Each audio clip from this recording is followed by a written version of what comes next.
Hello friends, तो हमारे आज का टॉपिक है जो एमएससी फर्स्ट सेम के स्टूडेंट के लिए है। टॉपिक का नाम है म्यूटेशन, उत्परिवर्तन। इसका इंट्रोडक्शन से है किसी जीव के लक्षणों में अचानक होने वाले परिवर्तन को उत्परिवर्तन या म्यूटेशन कहते हैं।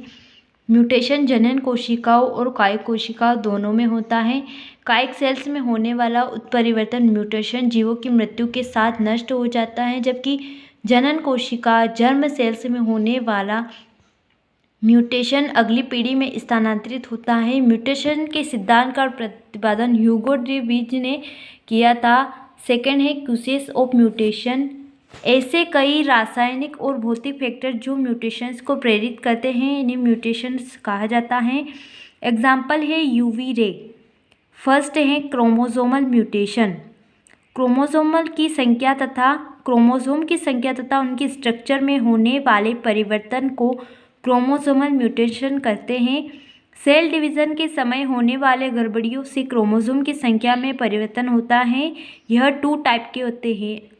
एनेप्लॉइडी, जब द्विगुणित क्रोमोसोम की संख्या में से 1 या 2 क्रोमोसोम अधिक या कम हो जाते हैं तो इसे एनेप्लॉइडी कहते हैं। जब द्विगुणित क्रोमोसोम की संख्या में 1 या 2 क्रोमोसोम की कमी हो जाती है तो इस अवस्था को हाइप्लॉइड कहते हैं।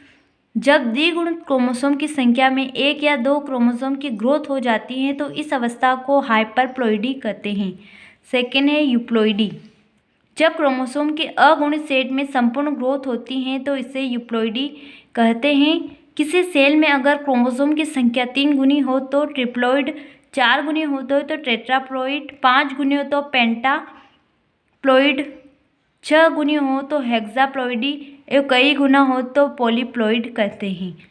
फोर्थ है स्ट्रक्चरल क्रोमोसोमल म्यूटेशंस। अर्धसूत्री विभाजन के समय कभी कभी क्रोमोसोम के स्ट्रक्चर में परिवर्तन हो जाता है। इन परिवर्तनों को क्रोमोसोमल एब्रेशंस कहते हैं। यह 4 टाइप का होता है: डिलीकेशंस, डुप्लीकेशन, इन्वर्सन, ट्रांसक्लेशंस।